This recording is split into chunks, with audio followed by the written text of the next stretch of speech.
Asyhadu an la ilaha illallah wahdahu la syarikalah wa asyhadu anna Muhammadan abduhu wa rasuluh la nabiyya wa la rasula ba'da. Ikhwati fillah, ma'asyiral hadirin wal hadirat, rahimani Allahu wa iyyakum. Mari sama-sama kita kembali bersyukur pada Allah Subhanahu wa taala. Alhamdulillah, pada pagi yang penuh berkah ini kita masih dalam keadaan sehat dan masih dalam keadaan memiliki semangat iman. Kita berharap mudah-mudahan kesehatan yang diberikan oleh Allah Subhanahu wa taala hendaknya selalu kita gunakan untuk menambah jumlah kebaikan. Kita gunakan untuk melakukan sesuatu yang bisa mendekatkan diri kita kepada Allah, Sang Pemberi nikmat itu. Apalagi di hari-hari terbaik dari hari-hari Ramadan kita, yang mudah-mudahan semua detik-detik waktunya kita lewati dalam keadaan mendulang pahala dan mendulang kebaikan. Sama-sama kita juga harus berselawat dan salam untuk Rasulullah sallallahu alaihi wasallam. Allahumma salli ala Muhammad wa ala ali Muhammad. Mudah-mudahan sosok yang paling mulia dari semua manusia yang ada, yaitu Rasulullah sallallahu alaihi wasallam, hendaknya selalu kita tauladani, selalu kita jadikan panutan. Apapun yang telah beliau ajarkan, kita berupaya untuk melaksanakannya. Dan apapun yang kita lakukan, hendaknya kita selalu mencoba untuk mengukur kebenarannya melalui apa yang telah beliau sampaikan. Harapannya mudah-mudahan semua kita di akhirat kelak insyaallah bisa mendapatkan syafaat dan pertolongan dari beliau. Amin, amin ya rabbal alamin. Ikhwati fillah, ma'asyiral hadirin wal hadirat, rahimani Allahu wa iyyakum.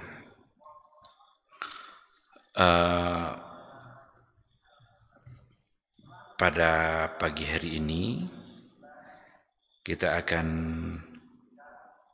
coba kembali melanjutkan kajian tauhid, kajian akidah melalui sebuah buku, yaitu Syarah Al-Usul Ats-Tsalatsah. Yang terakhir yang kita bahas adalah poin-poin yang berkaitan dengan beriman kita kepada Allah Subhanahu wa taala sebagai rukun utama, rukun yang pertama dari arkanul iman. Rukun beriman kepada Allah Subhanahu wa taala. Dulu kita katakan bahwa berimannya kita kepada Allah Subhanahu wa taala itu mengandung 4 perkara. Yang pertama, kita beriman kepada akan adanya Allah itu sendiri, wujudullah, bahwa Allah itu ada dan dibuktikan oleh dalil-dalil dan fakta yang memang tidak bisa dipungkiri oleh apapun. Sedangkan yang kedua, konsekuensinya adalah kita juga harus beriman kepada rububiyah. Rububiyahnya Allah Subhanahu wa taala. Kekuatan, kemampuan yang memang hanya dimiliki oleh Allah Subhanahu wa taala. Bahkan kita ini sama sekali tidak punya kekuatan apapun kalau tidak diberikan oleh Allah. Dialah Allah yang mengizinkan kita untuk beribadah. Dialah Allah yang memberikan kita kekuatan untuk melakukan kebaikan-kebaikan. Tidak akan ada bisa satu ibadah pun, sekecil apapun ibadah itu, gak akan bisa kita lakukan kalau seandainya Allah tidak memberikan kekuatan. Membaca Al-Quran umpamanya, tidak akan ada ayat Al-Quran yang bisa kita baca kalau Allah tidak memberikan kemampuan dan kekuatan itu. Solat umpamanya, tak akan bisa kita melakukannya. Bahkan tak akan bisa kaki kita melangkah ke rumah Allah kalau seandainya Allah tidak memberikan kekuatan dan kemampuan untuk itu. Berzikir mengingat Allah umpamanya, tak akan ada yang bisa kita lakukan. Nggak akan bisa bergerak lidah kita untuk berzikir, menyebut nama Allah, kalau seandainya Allah tidak memberikan kemampuan itu. Oleh karena itu, selalulah mengucapkan la haula wala quwata illa billah. La haula wala quwata, tidak ada daya, tidak ada kekuatan apapun, tidak ada upaya apapun yang ada pada kita, kecuali kalau seandainya memang Allah sudah memberikannya. Maka dalam hadis dikatakan la haula wala quwata illa billah, itu adalah kanzun min kunuzil jannah. Itu simpanan berharga dari simpanan-simpanan surga. Ucapkan terus, karena itu menggambarkan kelemahan kita dan menggambarkan pengakuan kita akan kebesaran dan kekuatan Allah Subhanahu wa ta'ala. Setiap kali itu kita ucapkan berarti kita sedang mengisi simpanan itu.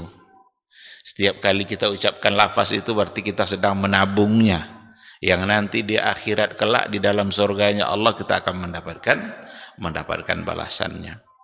Bahkan salah satu dari pintu surga yang berdasarkan kepada hadis Nabi itu adalah pintu la haula wala quwata illa billah. Kalaulah sekarang kita berada di dalam bulan Ramadan, ada lagi satu pintu surga yang namanya Babur Rayyan, yang akan dimasuki oleh orang-orang yang berpuasa. Dan kalau seandainya kita berpuasa, kita ucapkan pula terus-menerus la haula wala quwata illa billah, berarti di situ sudah ada dua pintu surga yang akan menjadi pilihan kita untuk memasukinya. Ini adalah zikir lafaz iman, lafaz yang menunjukkan, mengikrarkan hati kita, mengikrarkan dan meyakini bahwa kita tidak punya kekuatan apapun. Allah lah yang memberikan itu semua. Dan itu adalah bagian dari keyakinan kita terhadap perbuatan-perbuatan yang hanya Allah yang memiliki. Dulu untuk rububiyah sudah terlalu sering untuk kita sampaikan, pemahamannya sangatlah luas. Hanya Allah yang bisa mengatur alam ini dengan segala keteraturannya. Matahari, bulan, bintang, itu semua adalah ciptaan Allah. Tapi mereka adalah makhluk-makhluk yang tunduk di bawah perintah dan kehendak Allah Subhanahu wa ta'ala. Allah lah yang menjadikannya, Allah yang menjadikan kita, dan Allah juga yang menyediakan semua bentuk kebutuhan rezeki-rezeki yang kita perlukan. Ikhwati fillah, insan adalah makhluk yang dhaif. Insan adalah makhluk yang sangat lemah. Nggak ada artinya sebuah kesombongan, nggak ada artinya sebuah keangkuhan. Keangkuhan itu hanyalah warisan iblis. Keangkuhan itu warisan yang datang dari iblis, la'natullahi alaih. Oleh karena itu, pada saat kita dimampukan oleh Allah untuk beribadah, pada saat Allah mudahkan kita untuk beribadah, jangan ada sedikit pun unsur-unsur ujub, membangga-banggakannya, karena itu bukanlah kemampuan kita. Itu hanyalah karena Allah yang mengizinkannya. Maka setiap kali selesai kita berbuat baik, beramal saleh, simpan baik-baik amal saleh itu dalam catatan para malaikat. Tidak mesti kita gembar-gemborkan, tidak mesti pula kita bangga-banggakan, saya bisa begini, saya bisa begini, saya bisa begitu. Tidak ada artinya. Jangan-jangan itu hanya akan merusak amal itu sendiri. Karena zaman kita sekarang ini memang adalah zaman media, di mana semua orang bisa tahu apa yang kita lakukan. Dan pada saat yang sama juga adalah banyak orang yang ingin orang tahu semua yang dia lakukan. Jadi semua orang bisa mengetahui, sementara pada saat yang sama ada pula orang yang ingin semua yang dia lakukan diketahui oleh banyak orang. Kita khawatir itu adalah bisikan-bisikan syaitan yang akan bisa merusak ibadah itu sendiri. Ikhwati fillah, sedangkan pada poin yang ketiga dari beriman kepada Allah itu adalah beriman kepada uluhiyah. Beriman kepada uluhiyahnya Allah Subhanahu wa taala, bagaimana kita selalu beribadah yang memang hanya untuk Allah tanpa dicampuri oleh riya, dicampuri oleh niat-niat selain daripada untuk mentaati Allah Subhanahu wa taala. Beribadahlah untuk mencintai Allah, beribadahlah untuk mentaati Allah, beribadahlah untuk mendapatkan ridha Allah Subhanahu wa taala. Dalam ibadah kita mesti terkumpul al-mahabbah wal raja wal khauf. 3 hal yang harus terkumpul di dalam ibadah kita itu. Yang pertama ada al-mahabbah, cinta kita kepada Allah. Yang kedua ar-raja, kita berharap dan ibadah kita itu mendapatkan balasan yang baik dari Allah. Sedangkan yang ketiga adalah al-khauf, kita beribadah karena kita takut nerakanya Allah Subhanahu wa taala. Semua ibadah kita mesti terkumpul di situ. Dengan mahabbah tidak ada unsur keterpaksaan. Maka kalau seandainya kita bisa qiyamul lail, kita bisa menghidupkan malam, itu hanya karena kita mencintai Allah. Kita bisa berpuasa karena kita mencintai Allah. Berarti itu adalah mahabbah. Dan orang-orang beriman itu adalah orang-orang yang selalu tumbuh cintanya kepada Allah Subhanahu wa taala. Pada saat kita beribadah, di saat itu juga ada harapan yang kita harapkan dari Allah. Ar-raja, karena Allah menjanjikan orang-orang yang muttaqin itu, orang-orang bertakwa itu, orang-orang beriman itu, mereka akan mendapatkan surganya Allah. Tidakkah pantas kita berharap karena kita adalah beriman lalu kemudian beribadah kepada Allah? Takkah kita pantas untuk mendapatkan apa yang dijanjikan oleh Allah Subhanahu wa taala? Maka ada yang namanya ar-raja. Sedangkan yang ketiga adalah al-khauf, bagaimana kita beribadah karena memang kita tidak tahan nerakanya Allah Subhanahu wa taala. Kita beribadah kepada Allah agar kita tidak disentuh oleh api nerakanya Allah Subhanahu wa taala. Dan itu juga janji-janji Allah yang disampaikan oleh nabinya. Ketika ada janji itu, tidakkah kita pantas untuk berharap? Maka dalam hadis umpamanya dikatakan, man sama yauman fi sabilillah, barang siapa yang berpuasa 1 hari di jalan Allah, ikhlas karena Allah, apa kata Nabi bagi orang-orang yang melakukan itu? Ba'adallahu wajhahu 'anin nari 70 kharifah. Allah akan jauhkan wajahnya dari neraka Allah sejauh 70 tahun perjalanan. Jadi 1 hari kita berpuasa ikhlas karena Allah, akan dijauhkan kita dari nerakanya Allah, dan sangat jauh sekali, 70 tahun perjalanan. Maka saat kita berpuasa sebagai orang yang beriman, kerjakan karena kita mencintai Allah, dan pada saat yang sama juga karena kita takut dan ingin jauh dari nerakanya Allah Subhanahu wa taala. Oleh karena itu tauhid uluhiyah itu disebut juga dengan tauhidul ibadah. Tauhidul ibadah, tauhid ibadah, mentauhidkan Allah dalam ibadah. Hanya Allah yang pantas untuk kita sembah. Hanya Allah yang pantas untuk kita berikan ibadah kita. Kenapa demikian? Karena Dia yang memberikan kita kehidupan. Dia yang memberikan kita nikmat. Maka hanya Dia yang pantas untuk kita sembah dan hanya untuk Dia semua amal-amalan yang kita lakukan. Oleh karena itu, kalau seandainya ada orang yang mempersembahkan sebuah aktivitas tapi tidak atas nama Allah, tapi atas nama yang lain, itu bisa-bisa membuat Allah menjadi murka. Kenapa demikian? Karena dia telah salah dalam menggunakan kehidupan yang diberikan oleh Allah. Yang memberikan keselamatan adalah Allah, tapi dia persembahkan kepala kerbau itu ke pantai mana agar selamat dari gangguan jin makhluk halus umpamanya. Berarti dia telah salah dalam menggunakan kehidupan yang diberikan oleh Allah, telah salah dalam menggunakan nikmat yang diberikan oleh Allah. Oleh karena itu, beribadahlah dalam rangka mensyukuri nikmat Allah Subhanahu wa ta'ala. Maka syukur itu bukan hanya lisan. Syukur itu bukan hanya sekedar ucapan saja, tapi ada namanya syukurul jawarih. Syukur yang dilakukan oleh anggota tubuh kita. Ketika kaki kita melangkah ke rumah Allah, sungguh kaki kita sedang bersyukur. Karena kalau kaki kita langkahkan ke tempat maksiat, berarti dia sedang kufur. Pada saat kening kita sujud di lantai, kita letakkan yang paling mulia ini pada tempat yang lebih rendah dari telapak kaki kita sendiri. Saat itu sesungguhnya kening kita itu sedang bersyukur. Karena kalau dia sudah tinggalkan sujud, berarti dia kufur.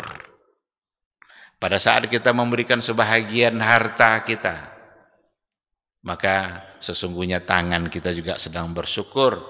Murnilah berikan atas nama Allah, tanpa dicampuri oleh apapun.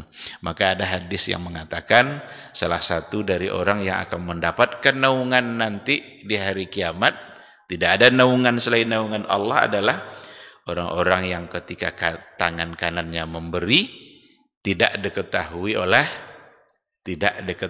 oleh tangan kirinya. Tangan kanannya memberi, tangan kirinya tidak tahu. Ini sesungguhnya adalah bahasa kiasan yang datang dari Nabi untuk sebuah keikhlasan. Berilah, tapi jangan digembar-gemborkan. Ini mau kasih beras sekarung, sebelum sampai beras itu ke fakir miskin, tapi fotonya sudah sampai ke seluruh dunia ini. Beras cuma satu karung. Satu karung itu dibagi pula 4 rupanya. Padahal di hadis, ketika tangan kanan memberi, tangan kiri tidak tahu. Itu simbol, itu lambang dari keikhlasan. Karena memang kita harus mentauhidkan Allah secara uluhiyah, mentauhidkan Allah dalam ibadah kita, sehingga tujuan kita hanyalah untuk Allah Subhanahu wa ta'ala. Sedangkan pada poin yang ketiga, pada poin yang keempat, bahwa sesungguhnya beriman kepada Allah berarti kita beriman kepada al-asma was sifat, kepada nama-nama dan sifat Allah Subhanahu wa ta'ala. Allah memberitahukan dirinya di dalam Al-Quranul Karim. Allah sebutkan, Allah sampaikan, Allah jelaskan siapa dia dalam Al-Qur'annya. Dan Nabi yang diutusnya juga menyampaikan itu. Rasul kita menyampaikan kepada kita siapa Allah itu, apa sifat-sifatnya. Inilah yang asma wa sifat itu yang harus kita imani, harus kita percaya sesuai dengan yang disampaikan oleh Rasulullah Sallallahu Alaihi Wasallam atau sesuai dengan apa yang disampaikan oleh Allah di dalam Al-Quranul Karim, tanpa menambah, tanpa merubah, tanpa mentakwilkan atau tanpa menolak. Sungguh sebuah pembangkangan nalar kalau seandainya kita tolak apa yang telah disampaikan oleh Allah sendiri tentang diri dia. Berarti kita telah membangkang, kita telah menolak apa yang telah ditetapkan oleh Allah Subhanahu wa ta'ala. Karena dia yang menyampaikan tentang diri dia tanpa menyerupakannya. Tidak usah dicari tahu. Ketika Allah beritahu innallaha huwas samiul alim, samiul basir umpamanya, Allah itu maha mendengar. Cukup kita imani Allah maha mendengar, tanpa kita mencoba untuk membayang-bayangkan Bagaimana manusia atau makhluk mendengar? Kita kalau mendengar, ada telinga kita. Di dalam telinga itu ada pula namanya gendang telinga. Kalau itu sudah rusak, maka kita tidak bisa lagi untuk mendengar. Mata umpamanya, melihat. Kalau kita melihat, kita punya mata. Ada kornea mata. Ada nanti sesuatu yang kalau seandainya sudah rusak, penglihatan kita bisa menjadi berubah, bisa menjadi kabur. Itu makhluk. Dan jangan pernah membayangkan itu untuk Allah Subhanahu wa taala.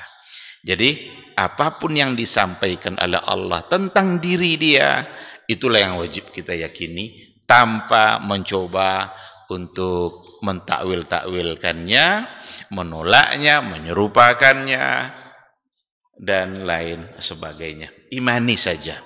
Begitulah sikap Rasulullah sallallahu alaihi wasallam dulu, dan begitu pula lah Rasul mengajarkan para sahabatnya. Kalau datang dari Nabi sendiri tidak apa-apa, kalau memang ada. Tapi kalau tidak, maka jangan coba-coba. Oleh karena itu, di hadapan asma wa sifat ini ada kelompok-kelompok yang tersesat, ada kelompok-kelompok yang menyimpang. Siapa di antaranya? Al-Mu'attilah. Mereka-mereka yang menolak sifat Allah, seperti kelompok-kelompok Mu'tazilah. Mereka tolak itu. Kenapa demikian? Karena mereka takut untuk menyerupakannya dengan makhluk. Padahal sudah pasti tidak serupa. Karena Allah sendiri yang mengatakan, laisa kamitslihi syai'un wa huwas samiul basir. Bahkan mereka menolak kalamnya Allah. Orang Mu'tazilah menolak sifat kalam. Ketika dikatakan wa kallamallahu Musa taklima. Kallamallahu Musa taklima. Allah benar-benar berbicara dengan Musa. Ditolaknya. Dirubahnya bacaannya menjadi wa kallamallaha Musa. Jadi dirubahnya fa'ilnya menjadi Musa. Padahal di ayat itu wa kallamallahu Musa taklima. Jadi kalau dirubah Musa menjadi fa'il, berarti Musanya yang berbicara.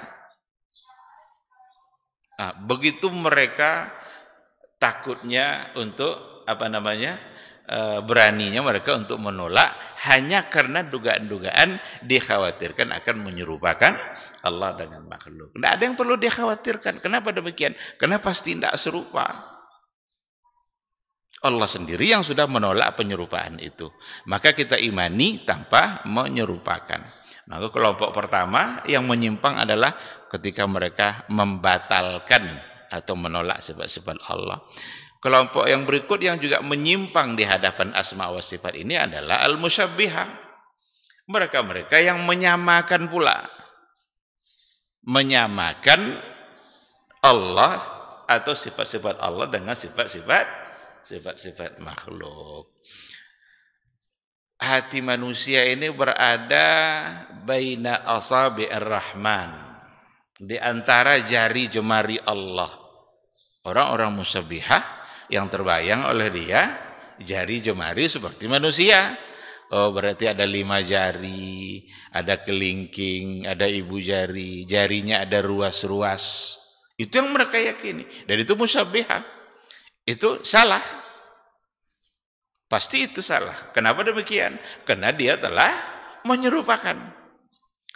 Kalau dikatakan baina asabi'ir rahman, di antara jari jemari Allah, udah. Tinggal kita percaya tanpa kita mencoba untuk mentakwilkan atau mencoba untuk memaknai yang lain atau justru menyerupakannya dengan makhluk. Karena mustahil khalik itu serupa dengan makhluk. Begitu sikap kita untuk semua al-asma wa sifat.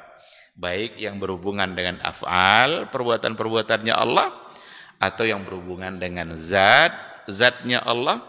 Allah punya zat yang mulia, dan Allah memiliki sifat-sifat untuk zatnya itu sesuai dengan kemuliaannya, keagungannya, tanpa ada sedikit pun kesamaan dan penyerupaannya dengan makhluk. makhluk yang ada.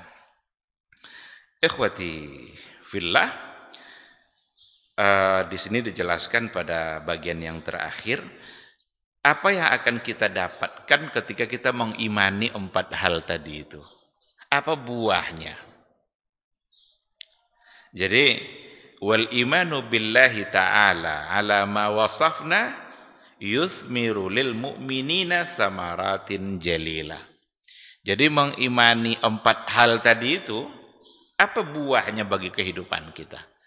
Beriman kita akan adanya Allah, beriman pula rububiyahnya Allah, percaya pula kita uluhiyahnya Allah, kita yakini pula al-asma' was sifat.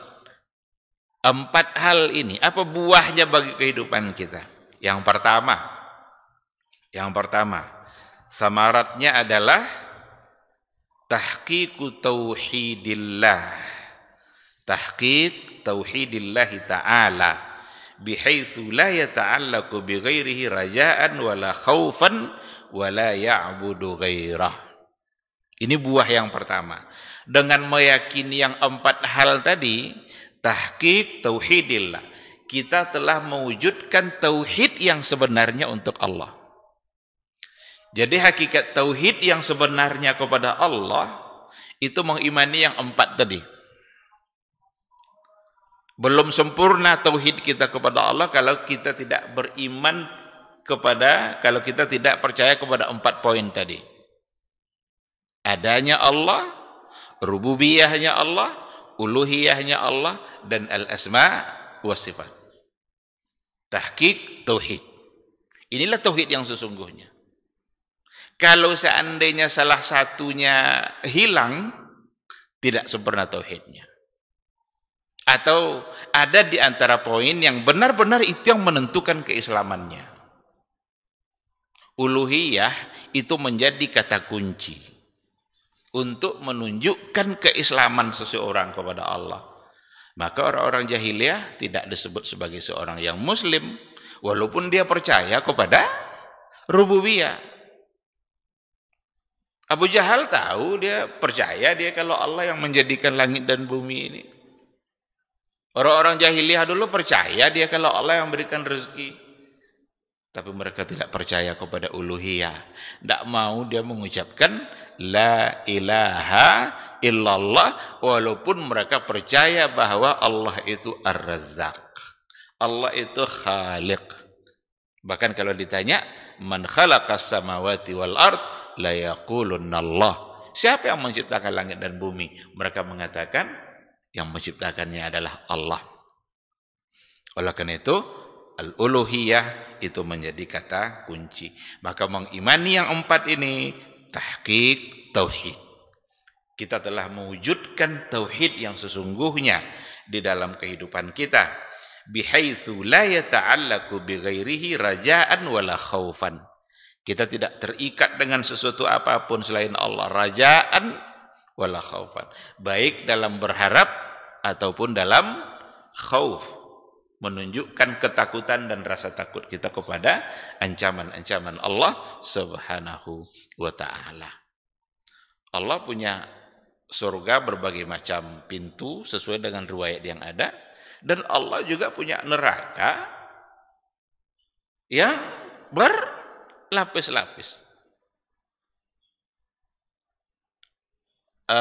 Orang-orang munafik akan berada pada fiddarkil asfali minan nar.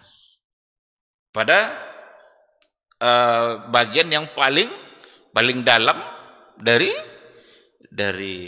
nerakanya Allah. Sedangkan orang-orang beriman, orang-orang yang yang sempurna keimanannya, mereka akan berada pada puncak surga yang tertinggi, yaitu al-firdausil a'la. Maka kata Rasulullah SAW, kalau kalian minta surga, kalau kalian minta kepada Allah, jangan tanggung-tanggung, minta langsung al-firdausil a'la.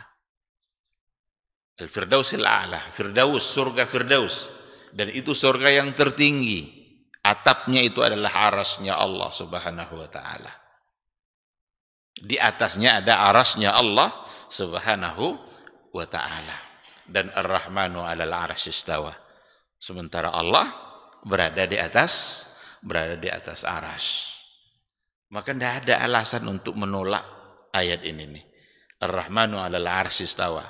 Tidak ada alasan untuk menolak bahwa Allah itu berada di atas aras.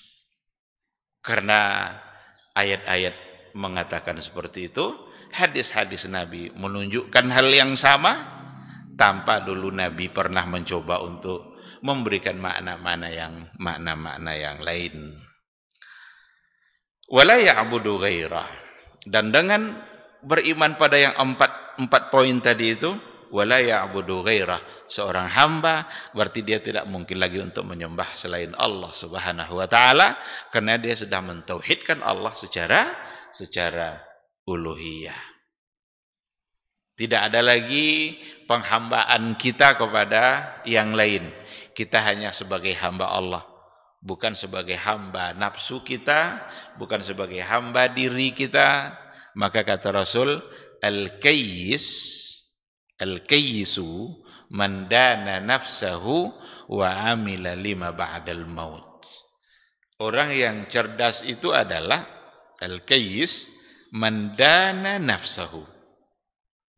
Orang yang sudah mampu merendahkan dirinya, memperbudak dirinya. Bukan dia yang diperbudak oleh dirinya. Bukan dia yang diperbudak oleh hawa nafsunya. Jadi al-kayyis itu seseorang yang mampu menguasai diri dan nafsunya. Dia yang mengatur hawa nafsunya, bukan dia yang diatur oleh hawa nafsu. Karena kalau seandainya kita diatur oleh hawa nafsu kita cenderung mengikuti keinginan hawa nafsu kita itu. Ada dunia yang mau dikejar, ada jabatan yang kita tidak pernah puas, ada harta yang tak pernah cukup. Kejar terus, berarti dia sedang menuruti hawa nafsunya, berarti hawa nafsunya yang sedang mengatur dia. Tetapi al-kayyis adalah mandana nafsahu. Dia yang sanggup untuk menundukkan dirinya itu, mengatur hawa nafsunya, wa amila lima ba'dal maut, dan ia selalu berbuat lima ba'dal maut, untuk setelah kematian. Berarti orientasi orang-orang cerdas adalah akhirat. Karena berbuat lima ba'dal maut, untuk sesuatu setelah kematian. Perlu kita renungkan diri kita bersama, dan perlu kita camkan terus dalam hati kita. Apapun aktivitas yang kita lakukan, orientasinya mesti selalu akhirat. Maka salah satu dari nasihat ulama-ulama salaf dulu sesama mereka, seperti yang dikatakan oleh Sufyan Ats-Tsauri, sesama mereka saling menasehati.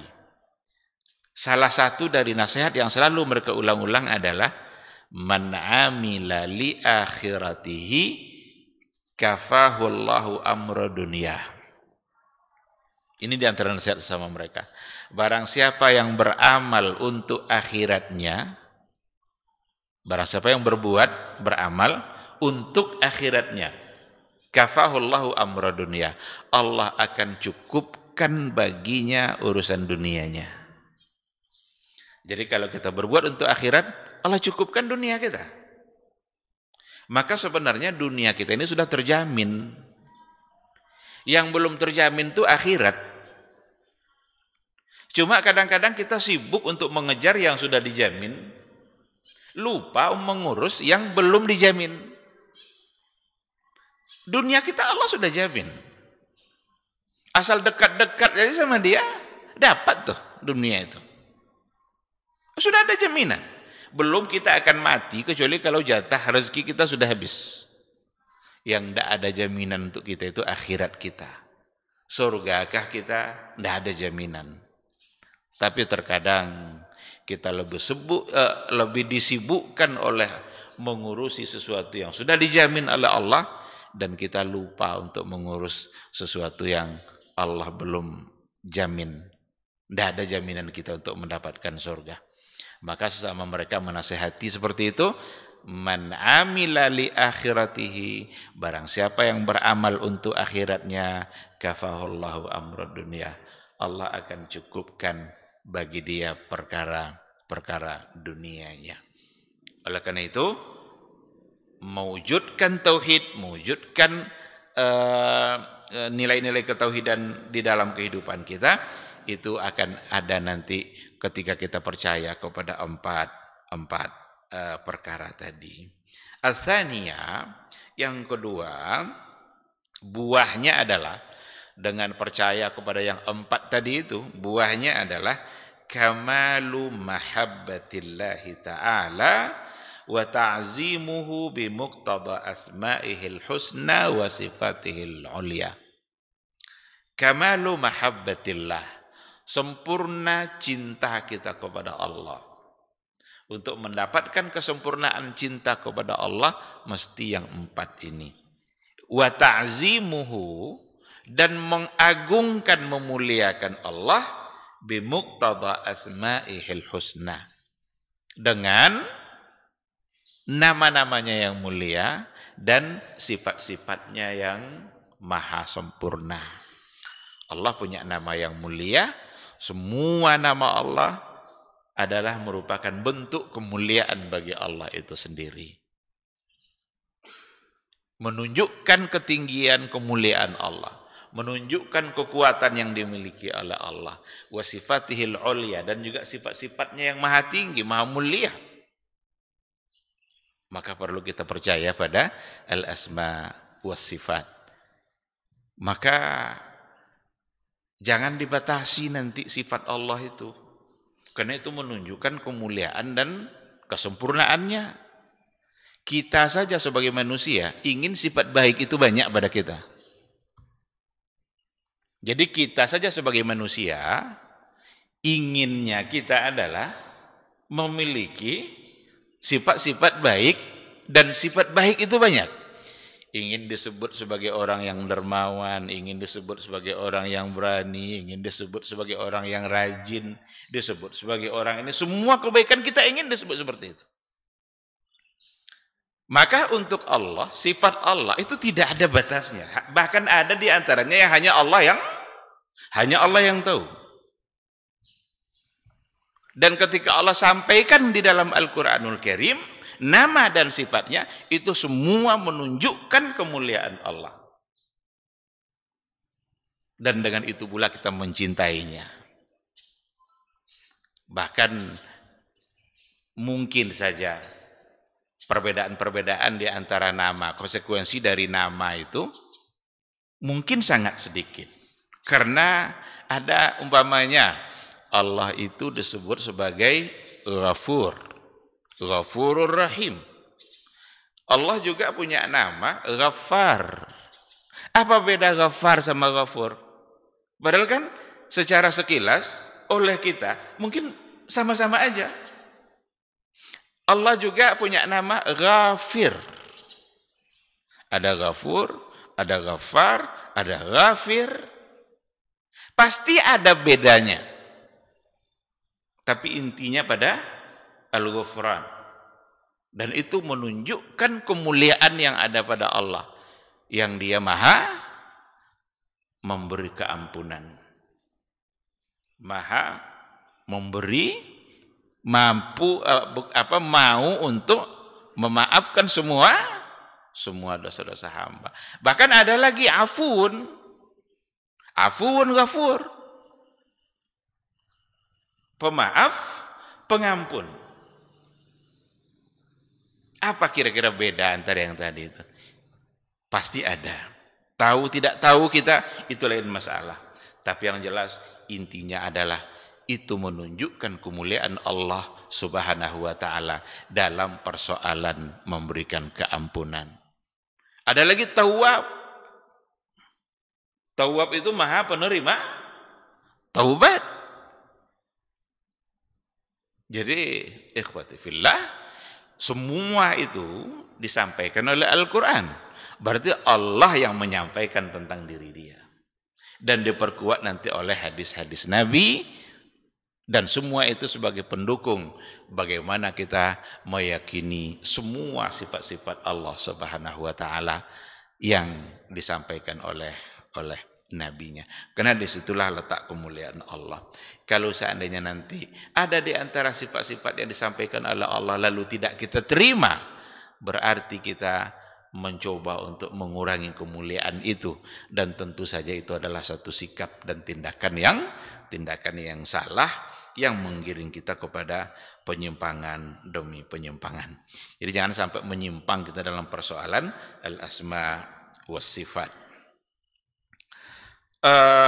Sedangkan buah yang ketiga, beriman pada yang empat tadi itu, buah yang ketiga adalah tahqiqu ibadatihi bi fi'li ma amara bihi wajtinabi ma naha anhu. Tahqiq ibadatihi, kita mewujudkan ibadah kita, membuktikan penghambaan kita kepada Allah bi fi'li ma amara bihi, dengan melaksanakan apa yang telah Ia perintahkan dan dengan meninggalkan ma naha anhu, apa yang telah Dia larang. Allah memberikan ketentuan-ketentuan bagi kehidupan kita. Ada yang diperintahkannya dan ada yang dilarangnya. Ini semuanya sesungguhnya adalah bagian dari cara untuk membuktikan ketundukan kita kepada Allah. Allah atur itu semua untuk menunjukkan kita taat atau tidak. Allah berikan kita segala-galanya gratis. Kita bernapas, ada oksigen. Kalau kita masih sehat-sehat saja, itu gratis-gratis saja tuh oksigen itu. Tapi kalau sudah sakit, coba aja cek nanti, berapa harga tabung oksigen itu, satu tabung berapa. Ada orang yang tidak bisa lagi bernapas kecuali oleh bantuan tabung tadi itu. Itu per jam bayarnya.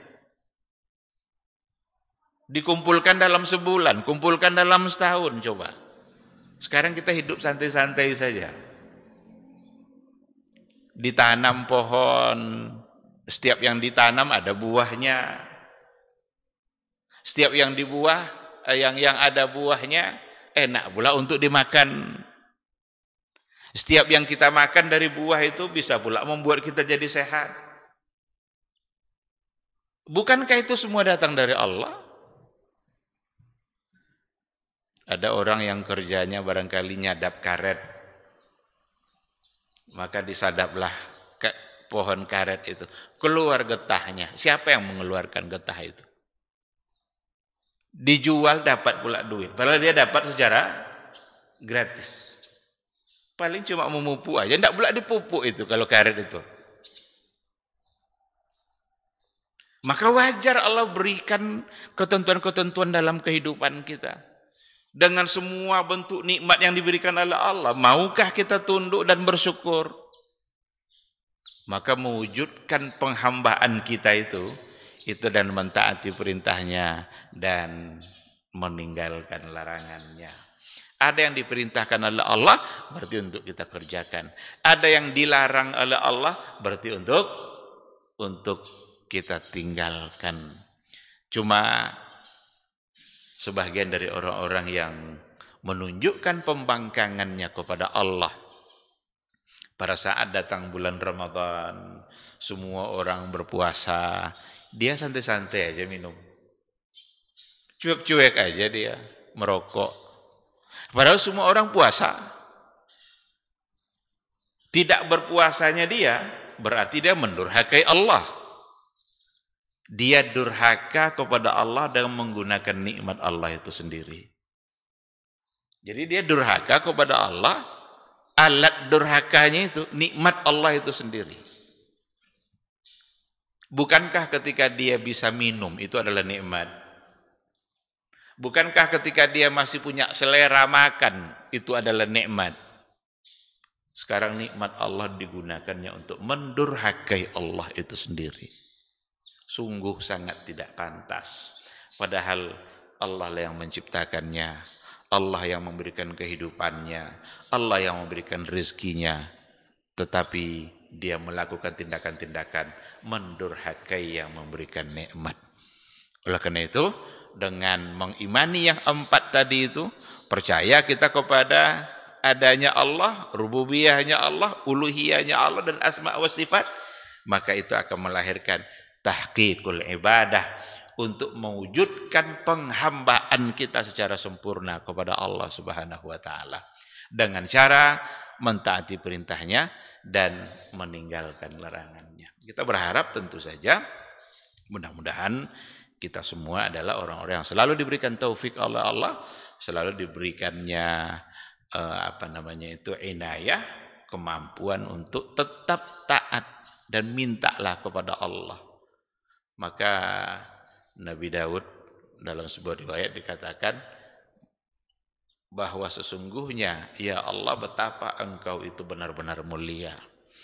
Engkau yang memberikan saya nikmat dan engkau pula yang membuat saya bisa bersyukur.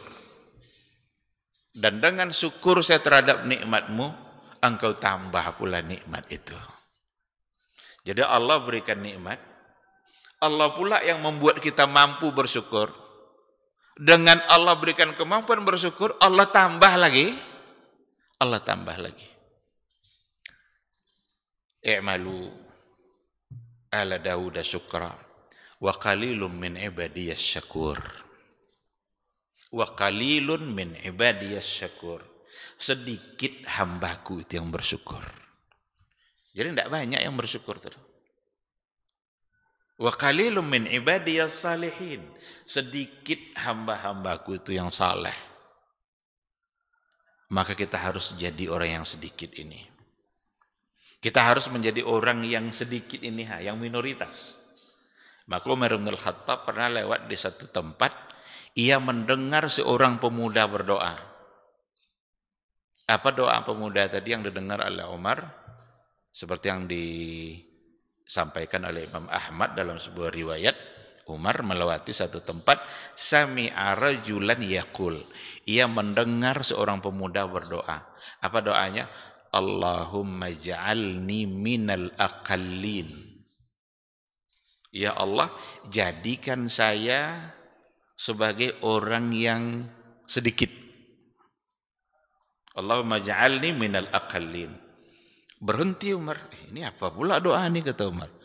Ditanya oleh Umar pemuda itu, mahadha, apa ini doa kamu? Kok kamu minta masukkan ke dalam kelompok orang yang sedikit? Betul orang minoritas. Lalu ia jawab, ya Amirul Mukminin, wahai Amirul Mukminin, bukankah Allah berfirman, dibacanya beberapa ayat. Di antara ayat yang dia baca adalah wa qalilun min ibadiyas syakur. Sungguh sedikit hambaku yang bersyukur. Wa amana ma'ahu illa qalil. Beriman pula bersamanya kecuali sedikit. Illa allazina amanu wa amilus salihat wa qalilum mahum. Kecuali orang-orang beriman dan orang-orang beramal saleh, wa qalilum mahum, dan betapa sedikitnya mereka. Kata Umar bin Khattab, sadaqta, kamu benar. Wa kullun nasi afqahu min Umar, dan semua orang ternyata lebih paham dari Umar tentang ayat tadi. Jadi sedikit dia. Mudah-mudahan kita menjadi orang yang sedikit itu. Dan Ramadan ini sesungguhnya adalah saat di mana kita menjadi orang yang sedikit itu. Al-Quran bilang yang beriman sedikit, yang bersyukur sedikit, yang soleh sedikit. Berarti yang lebih banyak yang menolak, yang lebih banyak yang tidak bersyukur. Padahal kita tidak bisa hidup tanpa Allah. Kita tidak bisa hidup tanpa nikmat yang diberikan oleh Allah. Oleh karena itu, semua hamba yang mendurhakai Allah, dia telah durhaka kepada Allah dengan menggunakan nikmat yang diberikan oleh Allah itu sendiri. Betapa tidak sadar dirinya kita. Betapa kita tidak tahu diri kita yang diberikan nikmat, tetapi justru digunakan pula nikmat itu untuk mendurhakai Allah Subhanahu wa ta'ala. Ikhwati fillah, Ma'asyiral hadirin wal hadirat, rahimani Allah wa iyyakum. Ini mungkin yang menjadi bahan kajian kita pada pagi hari ini. Mudah-mudahan ada ilmu yang bisa kita dapatkan. Semoga Allah selalu membuat kita istiqamah, memberikan semangat ibadah, dan semoga Allah menjadikan kita untuk berbuat apapun dan tujuannya adalah untuk akhirat kita, bukan semata-mata untuk dunia. Terima kasih. Mohon maaf, barangkali kalau ada hal-hal yang perlu untuk didiskusikan, dipertanyakan, dipersilahkan. Ya, tafadhal.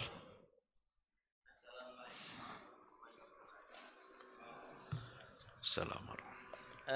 Pertanyaannya Ustadz tentang iman kepada asma wa sifat. Apakah Allah juga mempunyai sifat marah misalnya atau murka? Itu bagaimana tentang sifat itu? Demikian. Wassalamualaikum warahmatullahi wabarakatuh. Waalaikumsalam warahmatullahi wabarakatuh. Terkait dengan nama dan sifat-sifat Allah, apakah Allah juga punya sifat murka, marah? Allah bisa benci, Allah bisa cinta. Maka ayatnya innallaha yuhibbul muhsinin. Allah mencintai orang-orang yang muhsinin. Berarti Allah bisa cinta. Lawannya, lawan cinta, benci. Allah bisa ridha, Allah bisa marah. Maka ada ayat faba'u bighadabim minallah untuk Bani Israel. Faba'u bighadabim minallah, mereka kembali dengan mendapatkan murka dari Allah. Berarti Allah bisa murka. Allah kalau sudah murka, tidak ada kita tersisa ini. Yang tersisa dalam kehidupan kita sekarang ini justru kasih sayang Allah. Kalaulah Allah ingin menyiksa mereka karena kezaliman mereka, kalau Allah ingin menyiksa kita dengan disebabkan oleh kezaliman yang kita lakukan, mataraka alaihim min dabban, tidak ada yang tersisa. Ada sifat itu pada Allah dan Allah bisa murka. Cuma dalam hadis dikatakan oleh Allah, inna rahmati ghalabat ghadabi, sesungguhnya kasih sayangku mengalahkan murkaku. Kasih sayang Allah mengalahkan murkanya. Kalaulah Allah ingin menunjukkan kemurkaannya, habis kita sudah.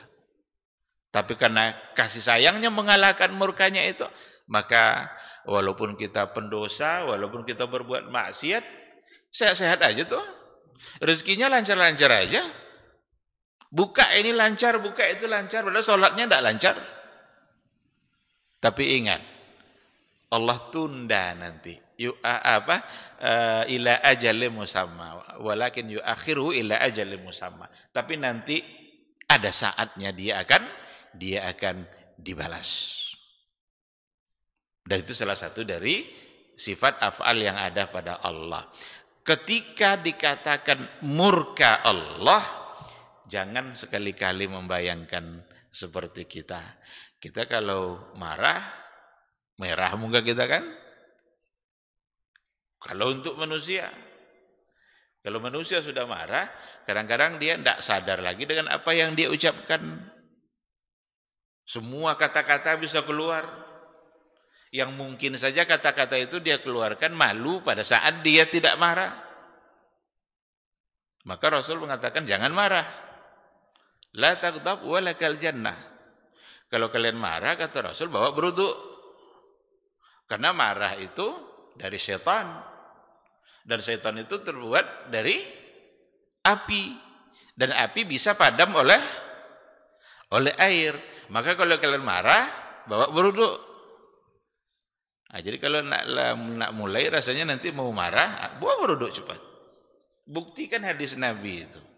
Dia akan meredakan kemarahan kita tadi.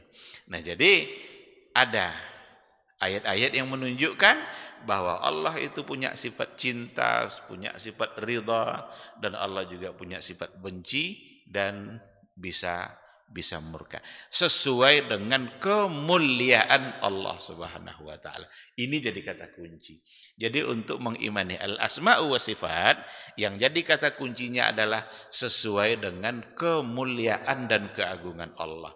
Apapun yang diceritakan Allah tentang diri dia, itu semua dalam bentuk kemuliaan yang tidak mungkin ada pada manusia dan hanya ada untuk Allah Subhanahu wa taala. Situlah tauhidnya itu. Jadi mengesahkan asma wa sifat itu maksudnya hanya Allah yang seperti itu. Wallahu subhanahu wa ta'ala a'lam. Ya.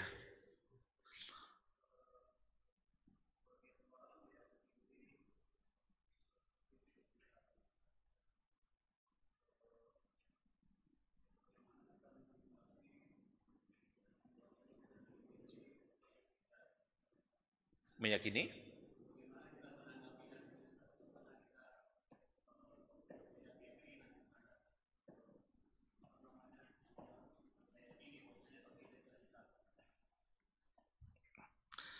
tauhid itu ya memang satu.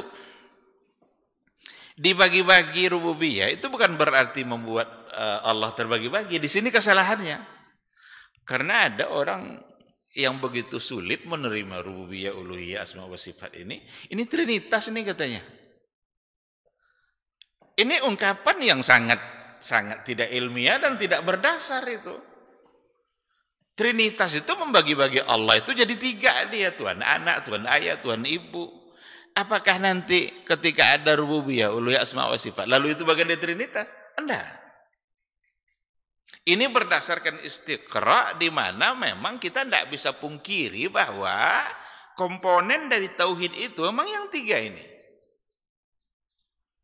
Coba ambil tauhid apa saja akan masuk ke dalam salah satu yang tiga ini.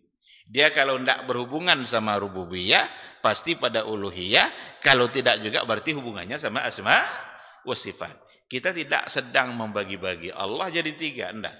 Maka tauhid tetap satu. Maka ini merupakan sebagai satu kesatuan kita mentauhidkan Allah pada tiga hal tadi. Gitu dia.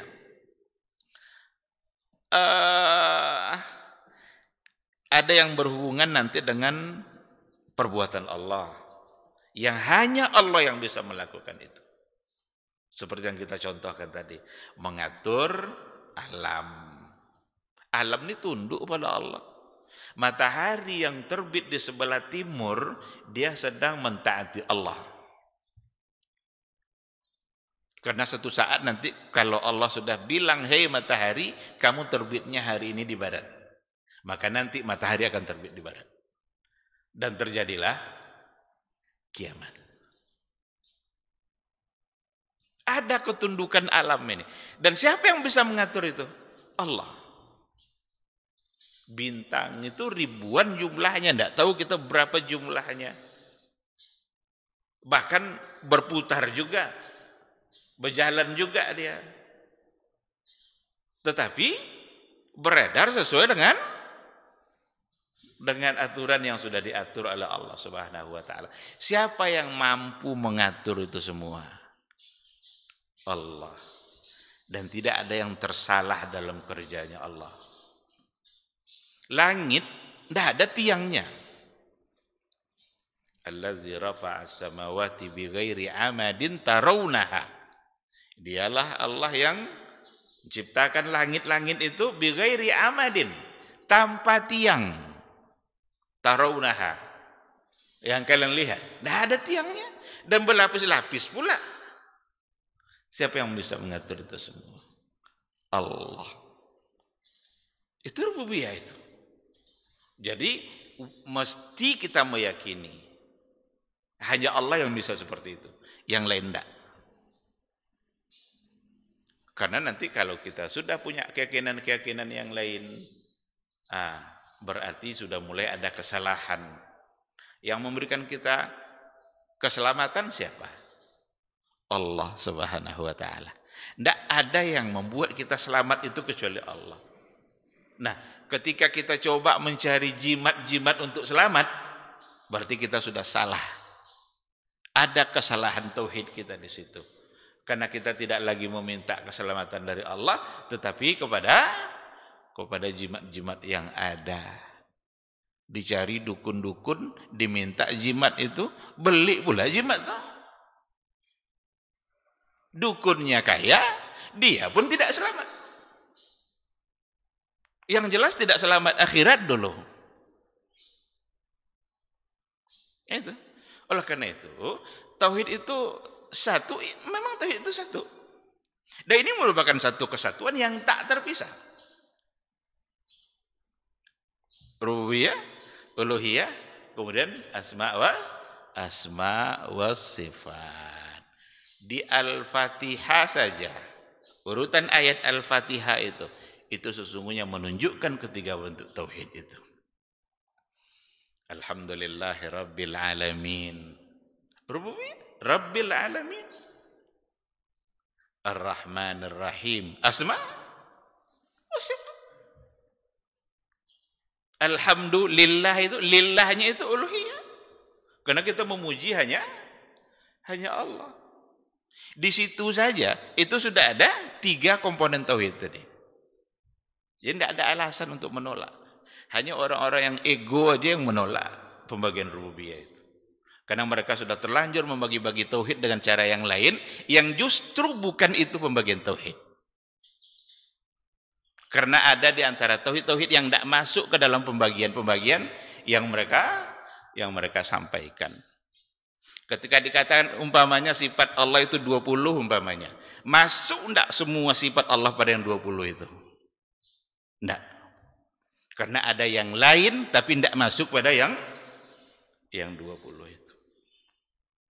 Oleh karena itu, ini bukanlah membagi-bagi Allah, tetapi para ulama memudahkan kita untuk memahami tauhid dengan tiga komponen itu. Tanpa membagi-baginya ini wajib, ini mustahil. Itu pembagian yang datang dari akal. Akal yang menentukan wajibnya itu. Maka mereka menyebutnya al-wajibul akli. Wajib secara akal. Ada lagi nanti mustahil aklan, mustahil secara akal. Itu. Wallahu subhanahu wa ta'ala a'lam. Ada lagi? Selamat.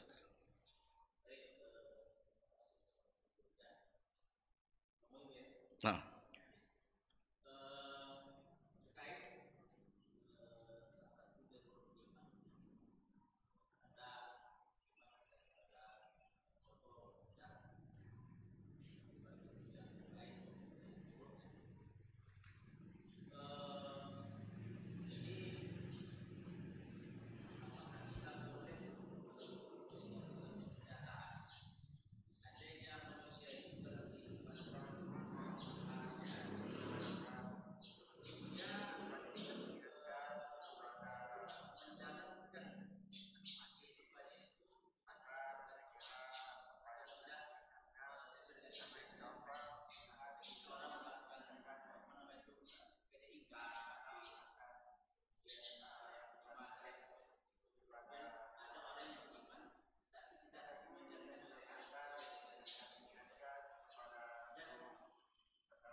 Baik, terima kasih. Yang pertama persoalan takdir, ini mendahului, pertanyaan ini mendahului waktunya.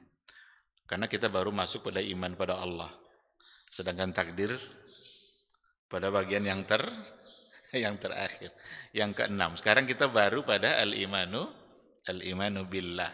Nanti ada al-malaika, ada rasul, ada kitabnya, ada nabi, ada hari akhir, kemudian ada qada dan qadar. Itu yang pertama. Yang kedua, berbicara seputar takdir itu kita tidak akan pernah selesai dengan analisa akal kita. Dulu ketika Rasulullah SAW keluar dari rumahnya, ketemulah sekelompok sahabat yang berbantah-bantah tentang takdir. Berbantah-bantah tentang takdir. Kayak tadi itulah. Siapa yang diinginkan oleh Allah baik, Allah jadikan ia paham. Berarti kalau Allah tidak ingin baik, Allah tidak jadikan paham. Berarti Allah yang tidak menginginkan dia baik. Nabi keluar, dengar dia perdebatan mereka. Apa kata Rasul? Masih hidup saya, kalian sudah begini perdebatan kalian, katanya. Takdir bukan untuk kalian analisa seperti itu. Takdir itu untuk kita terima, imani, bukan untuk diperdebatkan, karena memang tidak akan pernah selesai untuk kita perdebatkan. Disinilah penyimpangan Qadariyah dan Jabariyah. Penyimpangan yang terjadi pada Qadariyah dan Jabariyah, ada dua kelompok dalam aliran kalam itu, kan ada Mu'tazilah, ada Qadariyah, ada Jabariyah. Qadariyah itu mengatakan bahwa kita hidup ini, kita berbuat sesuai dengan kemampuan kita. Orang Jabariyah enggak. Kita ini bagaikan wayang. Apa kata Allah untuk kita, itulah yang kita buat. Jadi perbuatan kita ini sesungguhnya adalah perbuatan Allah. Dua kelompok ini dua-duanya menyimpang. Karena yang benar itu adalah Ahlus Sunnah yang di tengah-tengah. Kita diberikan kemampuan oleh Allah untuk melakukan sesuatu, tetapi apa yang kita lakukan tidak akan keluar dari kehendak Allah Subhanahu wa taala. Wa ma tasyauna illa ayyasha Allah. Mereka tidak akan bisa berkehendak apapun kecuali Allah menghendaki. Berarti kita punya kehendak. Kita bisa diberikan ikhtiar oleh Allah untuk melakukan sesuatu, tetapi yang terjadi adalah apa yang dikehendaki oleh Allah Subhanahu wa taala. Contoh, persoalan rezeki. Kita hari ini dapat uang berapa dari dagangan kita? Sudah ada enggak takdirnya oleh Allah? Sudah ada. Hari ini berapa uang yang akan kita dapatkan sebagai seorang pedagang? Maka Allah berikan kemampuan berikhtiar. Buka kedainya, persiapkan barang-barang secara baik, tunggu pelanggan datang. Inginnya pedagang apa? Inginnya pedagang dagangan tuh hari ini habis. Itu yang jual-jual kue sore-sore itu, ingin dia sore itu semua lauknya habis. Tapi habiskah? Sesuai dengan kehendak Allah. Maka kita berikhtiar, kita buat apa yang harus kita kerjakan, hasilnya kita serahkan kepada Allah. Dan kita tidak boleh menyandarkan kesalahan kita terhadap takdir. Kenapa dilarang saya? Ini kan takdir Allah, tidak bisa. Itu dulu yang terjadi pada Umar bin Al-Khattab ketika ada seorang pencuri. Pencuri kan hukumnya potong tangan. Dipanggil sama Umar, sini kamu. Karena kamu mencuri, maka hukumnya potong tangan. Apa kata yang mencuri tadi? Ya Amirul Mukminin, mahlan ya Amirul Mukminin. Sebentar wahai Amirul Mukminin. Kenapa kamu potong tangan saya? Ini kan takdir Allah. Saya mencuri karena takdir Allah. Dipotong tangannya sama Umar, saya potong tangan kamu karena takdir Allah. Jadi dia mencuri karena takdir, potong tangan juga takdir. Selesai. Jadi tidak boleh kita menyandarkan kesalahan yang kita lakukan. Ini kan takdir. Oh, saya kan belum dapat hidayah. Ingat, hidayah ada dua. Ada namanya hidayatul irsyad, ada namanya hidayatul dilalah. Orang-orang non-muslim yang belum Islam diberi hidayah. Itu Allah yang menunjukkan hidayah itu. Tapi bagi kita umat Islam, kita selalu minta hidayah kepada Allah. Kan ihdinas siratal mustaqim itu kan permohonan hidayah itu. Hidayah apa yang mau kita minta lagi? Samakah dan hidayah yang tadi itu? Enggak. Hidayah bimbingan agar kita taat kepada Allah. Bimbingan agar kita taat. Jadi seorang ibu kalau dia belum pakai jilbab, dia enggak bisa bilang saya belum dapat hidayah. Ini Qur'annya, ini ayatnya. Dia aja yang belum mau. Ini hidayahnya. Ayat yang mengatakan, Nabi yang menyuruh. Innal mar'ata idza balagat. Sesungguhnya seorang perempuan itu kalau dia sudah balik, la yura minha illa hadza wa hadza. Tidak boleh lagi nampak dari dia kecuali ini dan ini. Ditunjuk oleh Nabi muka dan telapak tangannya. Bukankah itu hidayah? Terus mau hidayah mana lagi? Berarti dia harus memohon agar Allah melunakkan hatinya atau memberikan bimbingan untuk dia untuk mengamalkan. Tapi tidak bisa dia bilang saya kan belum dapat hidayah nih, tidak apa-apa lah saya tidak pakai jilbab. Tidak bisa. Karena aturannya sudah ada dalam Al-Qur'an dan hadis Nabi. Mudah-mudahan nanti pas di bab takdir kita bisa kembali lagi. Tapi sekilas itu seperti itulah. Takdir bukan untuk diperdebatkan karena sama sekali tidak akan bisa selesai. Ketika ada hadis yang mengatakan bahwa Allah sudah tahu belum siapa di antara kita yang masuk neraka, siapa yang masuk surga. Ada hadisnya itu. Allah sudah tahu. Berarti kalau Allah sudah tahu, buat apa lagi beramal, kan itu jadinya. Ini kalau dibawa ke kajian-kajian takdir dengan pendekatan logika seperti tadi, kita menjadi tidak mau beramal lagi karena Allah sudah tahu kita ini neraka atau surga. Cuma yang tahu kan Allah, bukan kita. Untung takdir itu dirahasiakan oleh Allah. Kalau takdir tidak dirahasiakan, repot kita. Tidak nyaman kita hidup. Malas kita jadinya. Contoh, seorang mahasiswa, Allah sudah tahu belum mahasiswa ini akan selesai atau tidak selesai. Allah sudah tahu, tapi mahasiswanya tidak tahu. Nah, kalau itu tidak dirahasiakan takdir itu, maka mahasiswa pasti akan malas. Apapun takdirnya. Umpamanya takdirnya dia tahu bahwa dia selesai 4 tahun. Belajar enggak dia? Buat apa ya? Belajar karena pasti selesai. Atau dia tahu kalau takdirnya dia enggak akan selesai. Gagal dia nanti. Belajar enggak dia? Enggak juga. Jadi takdir itu kalau enggak dirahasiakan, enggak ada semangat hidup kita. Dengan dirahasiakan takdir itulah membuat kita menjadi berlomba-lomba. Disitulah fastabiqul khairat. La fastabiqul khairat belum pasti serogol. Apalagi kalau tidak fastabiqul khairat. Berlomba-lombanya kita itulah yang akan dinilai terus oleh Allah. Siapa yang bersemangat, siapa yang ini semua akan dicatat sebagai pahala dan kebaikan. Sekira gitu, wallahu a'lam. Sedangkan untuk yang kedua tentang asnaf, ada di dalam surat At-Taubah ya, innamas shadaqatu lil fuqara'i wal masakin wal amilina 'alaiha wal mu'allafati qulubuhum. Itu ada 8 asnaf. Apakah dia boleh untuk menerima 2 bagian karena memang pada dia tersandang, dia menyandang 2 sebutan, umpamanya dia fakir, tapi pada saat yang sama dia sebagai amil umpamanya. Kalau memang dia punya 2 status itu, berarti bisa.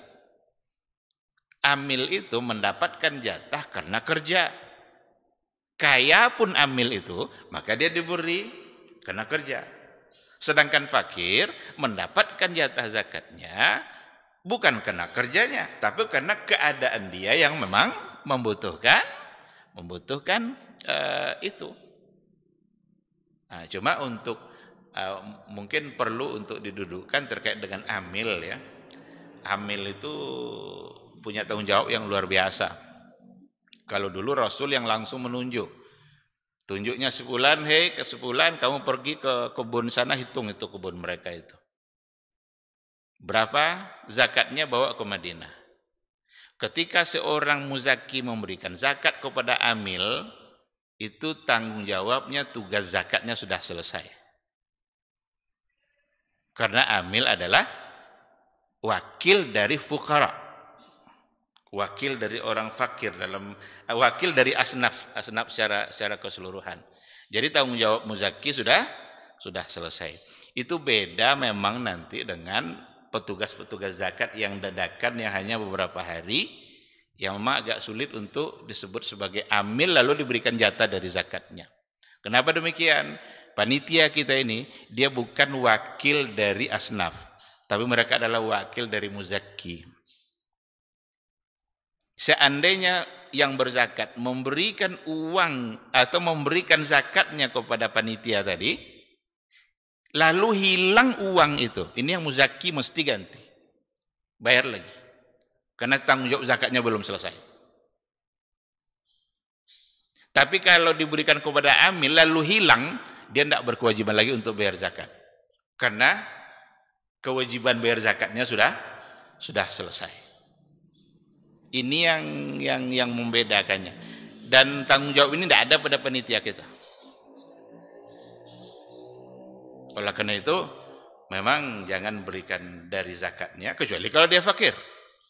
Kalau dia fakir berarti ambil dari sisi fakirnya. Kalau ingin diberikan juga, ya barangkali bukan dari zakatnya, tapi mungkin dari operasional masjid. Karena ini adalah kerja masjid, dia mengambil alih kerja masjid, berarti dia bisa mendapatkannya dari operasional masjid atau dari muzaki, karena dia wakil orang berzakat. Nah, ini zakat saya tolong bagikan. Nah, ini untuk kamu.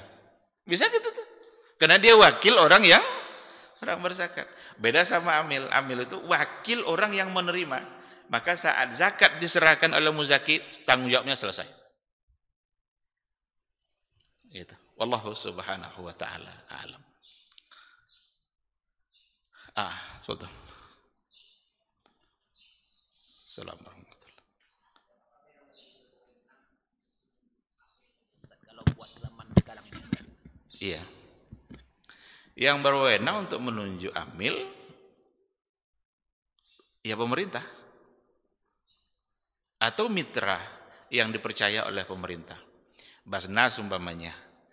Kalau seandainya badan amil zakat itu kan nanti kita diminta itu pelaporannya kadang dalam persoalan zakat. Seharusnya jangan cuma minta pelaporan saja. Sempurnakan kerjanya dengan menunjuk siapa orang yang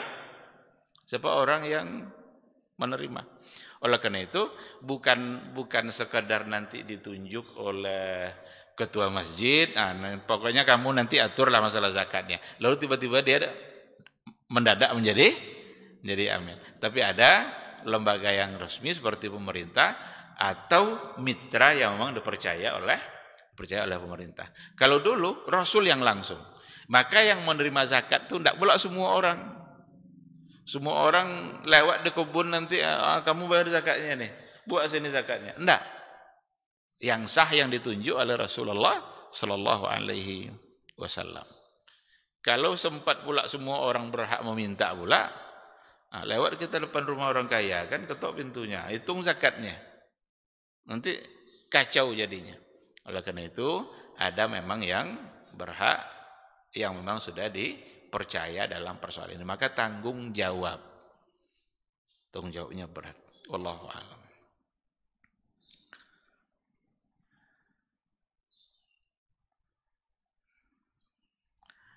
Masih ada?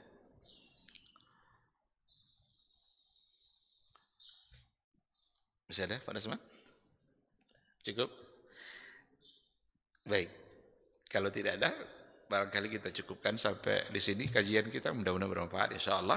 Semoga majelis ini menjadi ibadah, dicatat sebagai amal soleh yang bisa memperpanjang catatan amalan kebaikan kita, yang mudah-mudahan di akhirat kelak kita menerima catatan kebaikan kita dengan tangan kanan.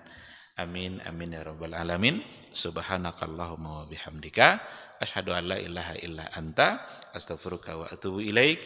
Wassalamualaikum warahmatullahi wabarakatuh.